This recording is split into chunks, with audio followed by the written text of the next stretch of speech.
chers téléspectateurs du groupe Thiès Info et thiestv.com.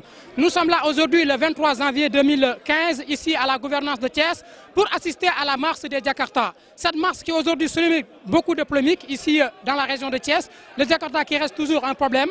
Donc nous sommes là aujourd'hui devant la gouvernance de Thiès à attendre le gouverneur pour voir ses réactions. Par rapport à ces réactions, nous avons une foule immense de Jakarta, on peut dire plus de 1000 et quelques personnes sont là pour crier « il y en a marre, la liberté ». Donc, chers téléspectateurs de www.thiesinfo.com et thiestv.com, nous sommes là aujourd'hui, le 23 janvier 2015, à assister à cette marche. ci gouvernance ba léegi ci actualité oblige li nga xamante ne moom mooy marche Jakarta yi gis nañu ki nga xamante ne moom lañ duppee woon président association bi jiite wàllu ñiy dawal Jakarta fii ci Thiès bi mu fi ñëwee yegg si nag ci marche bi am nañu bëri dañ koo dàkk yuuxoo ko ñenn ñi nee nañu il est politique ñeneen ñi nee nañu moom du dawal Jakarta ñu déglu ci kenn ci ñooñu.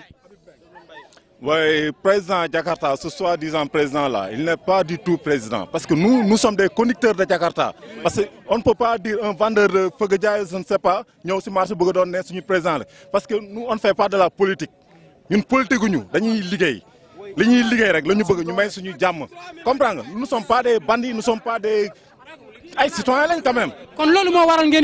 Bien sûr, parce que lui, c'est un politicien. Politique, là, nous politique, nous liguons.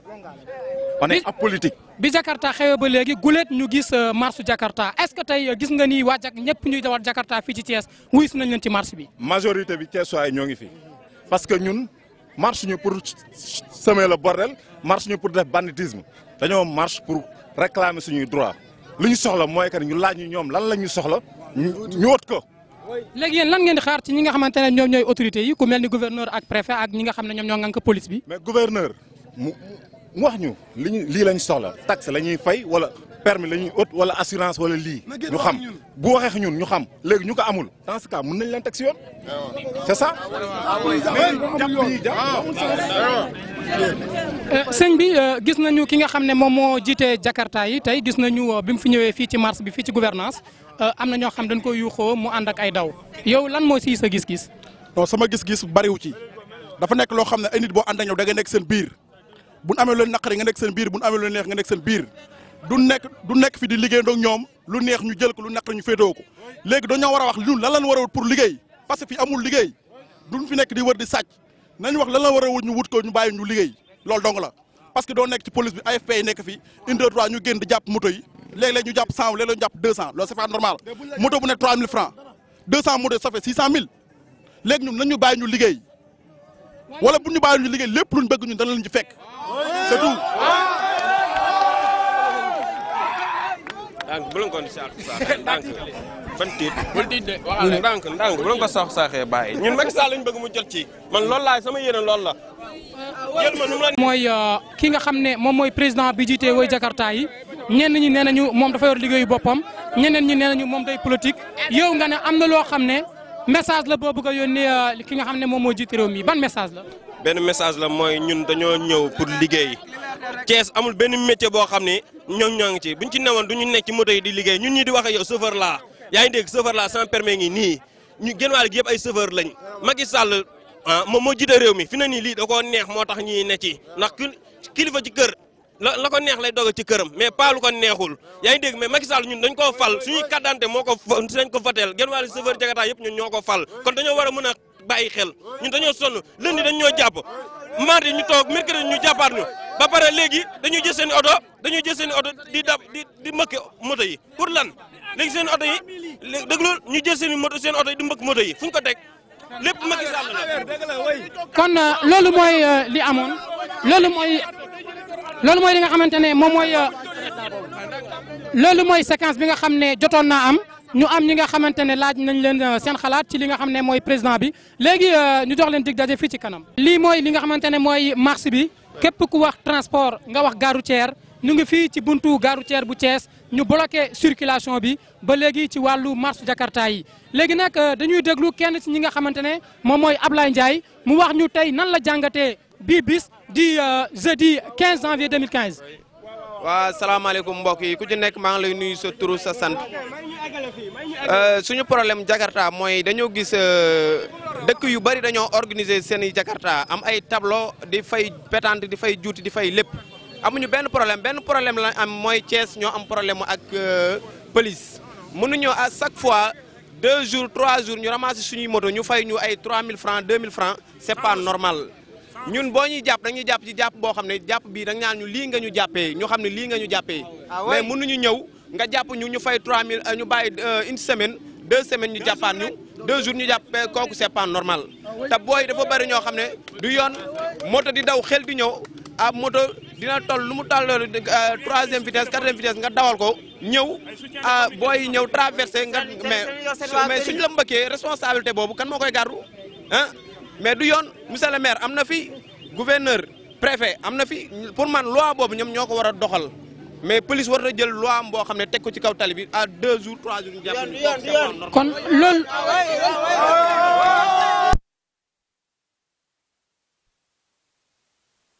Bonjour, chers téléspectateurs du groupe www.thiensinfo.com et thiestv.com.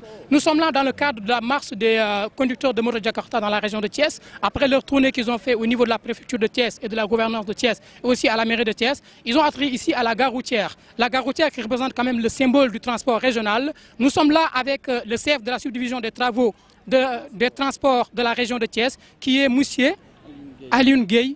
Donc, M. Alioune Gueye, aujourd'hui, par rapport à ça, vous venez d'être informé. Quelle lecture faites-vous par rapport à cette marche? Bon, on vient de m'informer qu'il y a une manifestation d'humeur concernant les chauffeurs de Jakarta au niveau de la ville de Thiès. C'est pour cela que je suis venu pour m'enquérir de cette situation. Quand je suis venu, on m'a informé qu'ils se plaignent que les chauffeurs de Jakarta subissent des contrôles intensifs au niveau de la police, au niveau des forces de sécurité. Moi, je pense que quand on manifeste, il y a un droit de manifestation, mais on ne doit pas entraver la circulation pour manifester. Et il y a des autorités administratives qui sont là, qui doivent être informées quand une situation se pose. Donc, s'il y a des contrôles et qu'on ne leur donne pas des reçus, il y a des autorités où ils doivent saisir pour qu'on puisse régler ce problème. Je pense qu'entraver la circulation et mettre les usagers et la population en péril, je ne pense pas que c'est la bonne solution.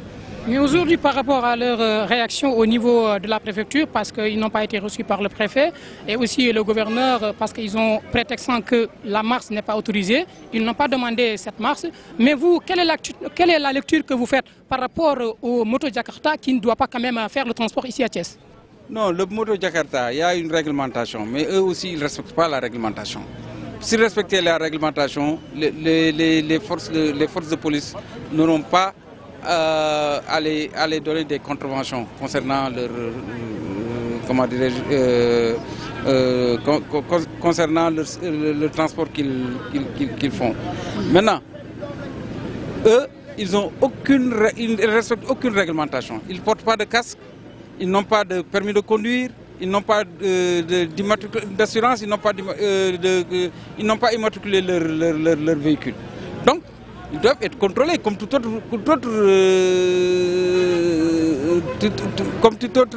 propriétaire qui se trouve du système de transport.